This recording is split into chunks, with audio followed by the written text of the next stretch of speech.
attempt to share some of this thought based on my personal experience. It doesn't mean that it covers all, because disasters really, every disaster is unique. And later I'll share with you why is it so. Right? Before I start, I just do a quick self-introduction. I've been in the military for 24 years and 6 months. As of 1st July this year, I just left the military service, and I'm a 10-day-old civilian, converted civilian. Welcome to the civilian world! Oh, yeah, thank you. So currently, I joined a voluntary welfare organization called Montfort Care. So to me, I had a wonderful 24.5 years of military service, focusing on duty, honor, and country. Right now, I'm joining a social service sector. I really wish that the next part of my second half of my career, that my focus will be about compassion, community, and humanity. So I hope that this beginning of a journey for 10-day-old civilians, it has been very exciting, and I'm very happy that I have moved from military service to social service. Right. A little bit of my background, and why Chee-Wee asked me to join for this sharing. My experience for disaster relief started in August 2005, when my superior sent me to Canada. Right. He sent me to Canada for United Nations Integrated Mission Staff Officers course. So that was 8 weeks in Canada, attending a course to teach me how to be deployed for peace operation. And that actually started my interest and discovery of what touched my heart most, and give me that drive and excitement every day going to work, right? And started from there. I came back in October. By November, I was asked to deploy to Aceh. That was 1 year after the Boxing Day tsunami. My job then was to lead a team of peace monitor in Bandar Aceh. That is the capital city of Aceh province. So as a team leader, actually I led a team of European peace monitor and ASEAN peace monitor. So I do have Swedish officers with 10 years peace operations that's under my charge. I have Denmark police officers. I have air traffic control officers from Malaysia. I have personnel from the embassy of Philippines. So we as a whole team, we were there to actually monitor the peace operations. And that was my first operational experience, working in a very diverse environment. At the same time, learn about how to operate in a complex and diverse environment. Since I came back after the deployment, I've been focusing on building the capability in the ASEAN in the area of peace operations and humanitarian assistance and disaster relief. So for the remaining, from 2006 actually, that I started until 2012 recently, that part of the milestone was actually set up this capability, what we call Peace Support Operation Development Group. And this group deal with force preparations for our personnel. So for the past 6 years, all our SAF deployment to Afghanistan, actually all personnel gone through the force preparations training before we deploy them. And the entire design of the training was actually done by the department that I set up. And in between, September 2009, I was given a very short notice, 4 hours. In our office, I was told 4 hours, you're ready, pack up, you will be flying to Western Sumatra, right? For the earthquake disaster relief. So I was there as an operational officer, there for 2 weeks, set up 2 portable clinic to replace the clinic that was destroyed during the earthquake. At the same time, we also set up a clinic, medical post to treat while we are building the clinic for them. So that was the operational experience where I was working on the disaster relief. So with this background, that allows me to gain a lot of understanding and experience of how do we prepare for disaster relief if we want to be involved to contribute to this community, to this region. Right? I coined this notion called concoctions of disaster. Every disaster is unique.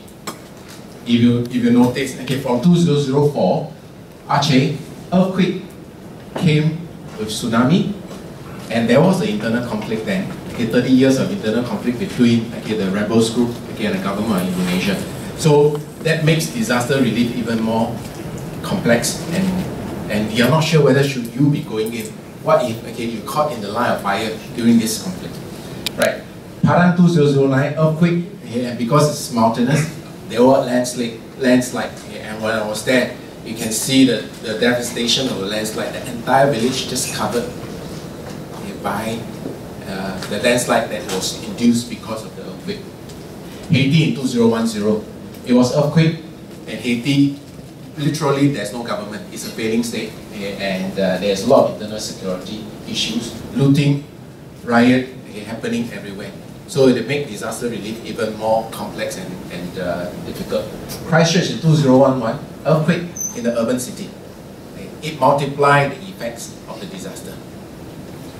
Japan 2011, earthquake with tsunami, coupled with nuclear fallout. That makes it even worse. Right? In those times when we were preparing whether should we be going in fact, what we did, we even got to invite some of our nuclear specialists to come and tell us what are the measures that we need to mitigate the risk, at the same time protect the personnel that we intend to send in. Right? Typhoon Haiyan 2013, super typhoon, island state. So what does it mean? Trying to do disaster relief in places that are isolated, it is always a challenge. So this is what I call concoctions of disaster. What going to be the next disaster? I'm not sure. What is the kind of complexity? Is worse because of urbanization. Every disaster hit in the urbanization, it multiplies the effects by many fold. So with this in mind, the entire disaster relief agency community actually work a lot more in preparedness. There are a lot of shift and focus towards preparedness. In fact, amount of preparedness, what does it mean? Japan, when they were prepared, in fact, those places, they were prepared for tsunami. If you notice, that some of those places that face the sea, they built wall. But what they did is based on the calculations, 80–90% of tsunami is about this height, and they built a wall to meet that one. Not knowing that the disaster that came along was actually higher. The tsunami that came was much higher than the wall that they built. And that's what you see in terms of preparedness. Do you want to be 100%? The cost will go up. And Japan is a developed state. They can afford. What if you are looking at states who does not have that kind of budget to do so? So this is where one of the areas in some of these non-government organizations trying to do is to focus on preparedness, because you reduce the cost of the disaster tremendously with so little investment in preparedness. When you come to disaster relief because of emergency, the cost just goes up. Right? Alright, story number one. I call it as know the ecosystem. So if you want to be involved in disaster relief, do you know the environment? Do you know who are the people that play an active role? So understanding the ecosystem play a very important part if you want to be involved. Let me share an experience. In Tsunami 2004, there is no such thing as I show you these slides. The entire United Nations and the non-government organization and international organizations actually organize themselves. They all kind of started this concept called cluster approach, where they organize by specialization in the area of food security, telecommunications, early recovery, education, sanitation, and so on and so forth. They were prepared in a sense. They actually developed an entire SOP in 2003. What happened in 2004? Because there was a lack of practice Okay, and I experienced 2004 was total chaos. Okay, when the tsunami hits Aceh, right? And you find that, okay, that everybody trying to get in, right? Military, civilian organizations, non-government organizations, UN, all trying to get in. Aceh, there's only one very small airport.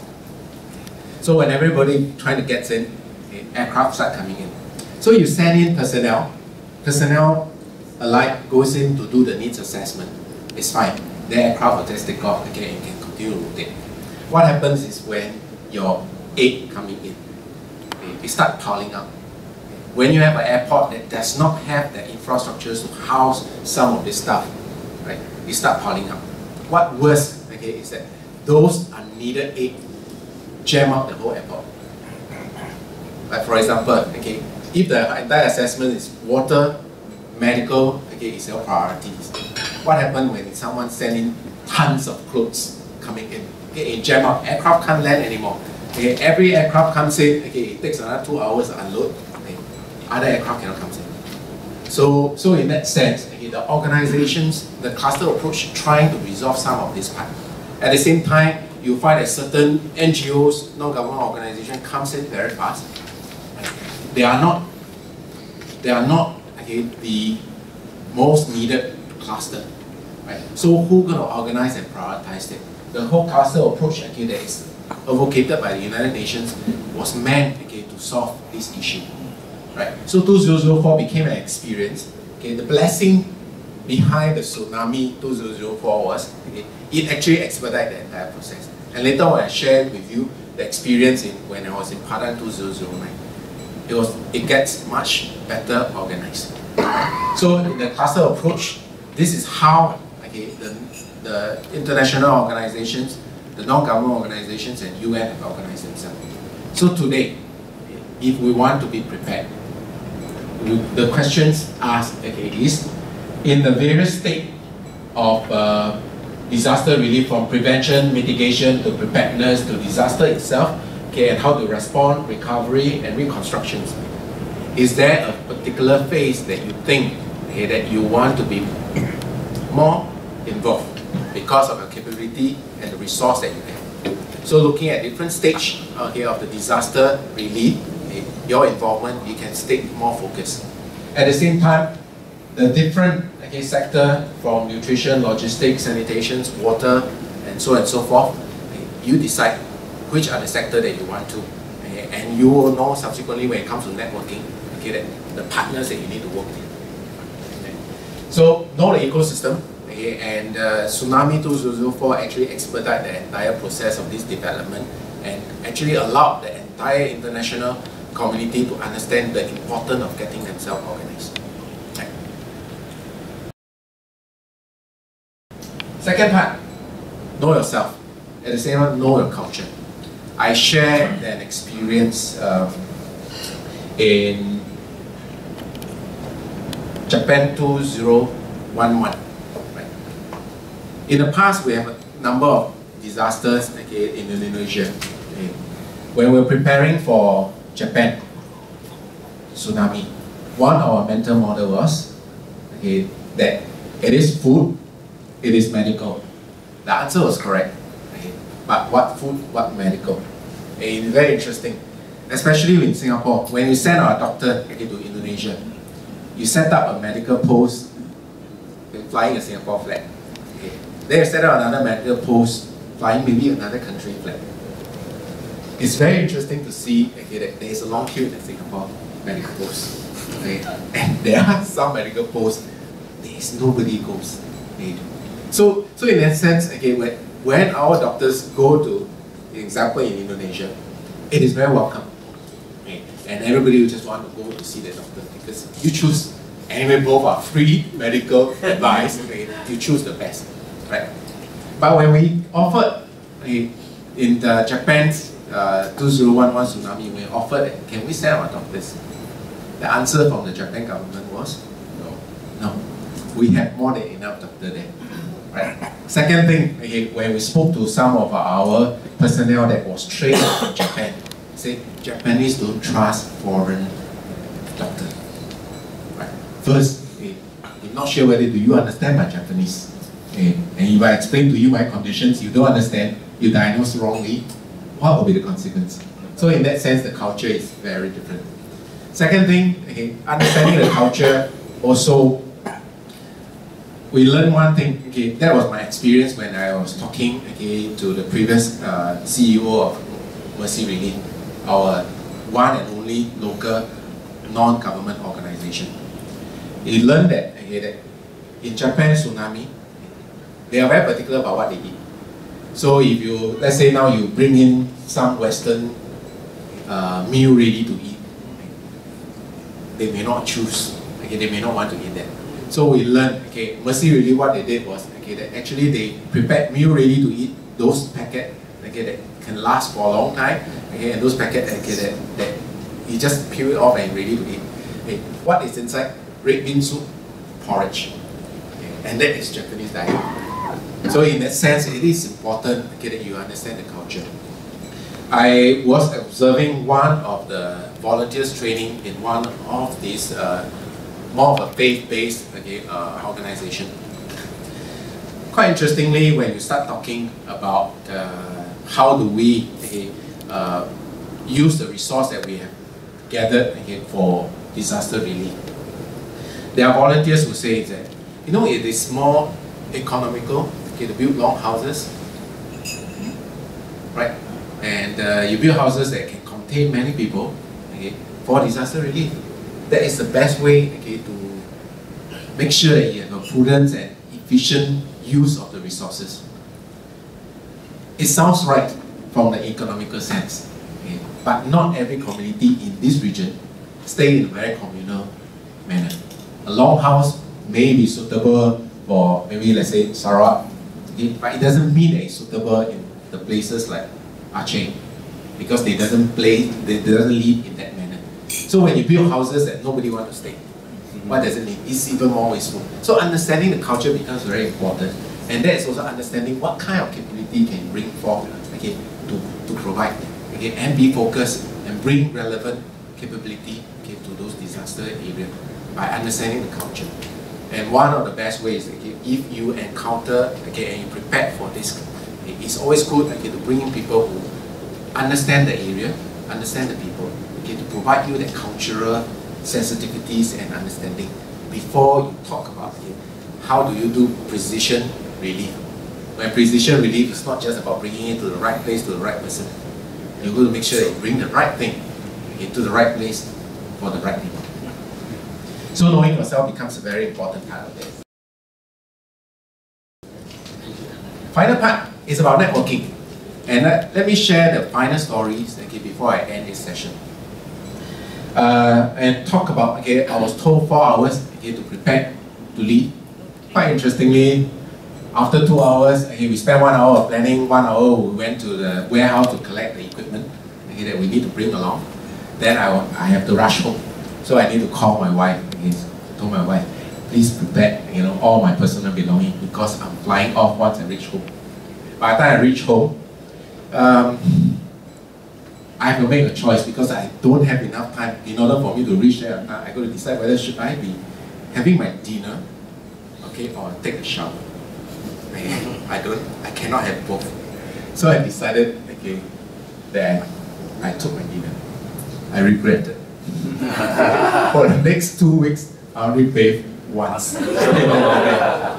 So something that you need to know. Okay. But that's beside. Okay, the key thing was, okay, that we were told, okay, to fly in at 11 o'clock, okay, and know that, okay, I'm going to touch down, okay, in Padang, Western Sumatra, at 12 midnight.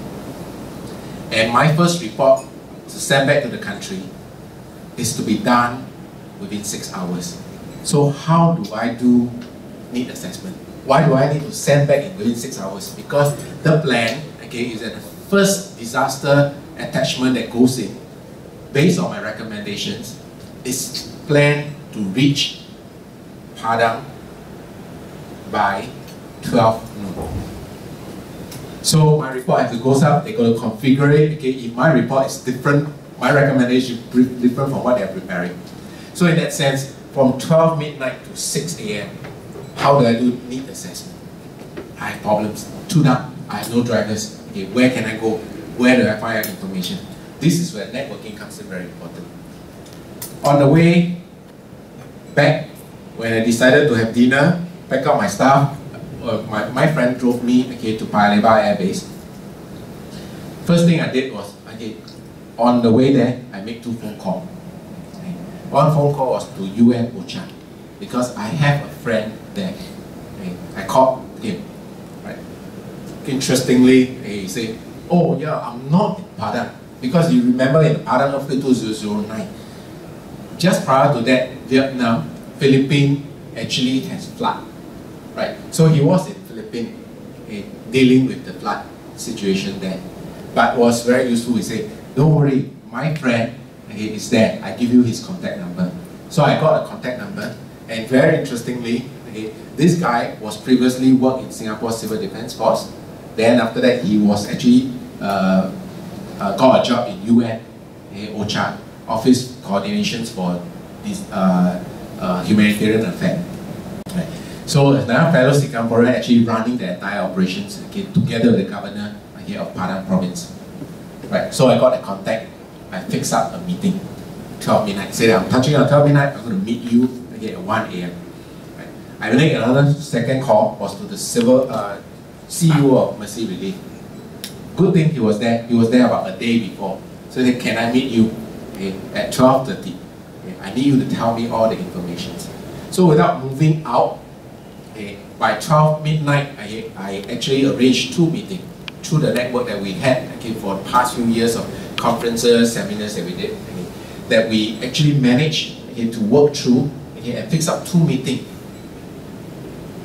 over the, before even I reached there. And we ran 2 meetings, understand the need. By 5 a.m., we know exactly what we want to deploy. Only things that I do not know where to deploy. Right? So by 5 a.m., we sent a detachment out. Right? And what they did was to find the exact location where the need is most required for us. So while by 6 a.m., I sent out the first report saying that this is what I need back in country to prepare and configure, and you'll fly in. By the time you fly in, I can tell you exactly where to deploy. So concurrent, this thing was done. I sent half a team go out to confirm the location, talk to the hospital, say that can I co-locate with you, and from there we operate together. So that's part of collaborations through networking. At the same time, we will manage through Mercy Relief. Actually, we managed to work up with the local NGOs who know the mountain area very well. They have doctors and nurses on motorbike going all over because the mountain areas, the roads are all blocked off. You just can't go in with vehicles. Right? They motorbike, they just go in with medical. They treat them, they come back, and they give us the information. So if it's accessible, we send our medical team in. If not accessible, we load you with more medical and say you go back there again. And they will just do that milk run and continue to help them until such a time that the road is open. Right? So that was important. You need to know people who know people who know people.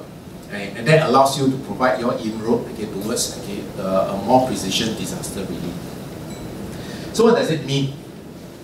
It means that if organizations like this required to prepare, I think there are certain training that is required. Typically would be cultural sensitivity training. Second, is that you need to train to plan for disaster. Right? At the same time, you need to prepare a team who are ready to respond in very short notice if you are doing the emergency relief phase of the disaster relief. But if you are thinking that you want to do more preparedness, or you want to do more recovery and reconstructions, where you are talking about, after that you start building schools and houses for them, then you find that you don't need to rush to do so, but watch the development, and then from there you prepare the next stage when the government declare the emergency phase is over, you start going in. Finally, I think in the other more practical way, would be that look for a partner. The partner locally, that you can continue to work, or identify a particular country that you think areas or region that you think you want to be more involved, start developing the network with the local NGOs. And the best way is to empower the local NGOs to do their job. They know the people, they know the network. All you need to do is provide the resource and provide that capability. Most of the less developed countries, their local NGOs have lesser capability in terms of planning and coordination work. So this is where we can value add, and with the resource, we help them and we allowing them to do the work, but at the same time we provide the supervision. Right. I want to end here and open it for questions and I think it will be better for us to have better interaction.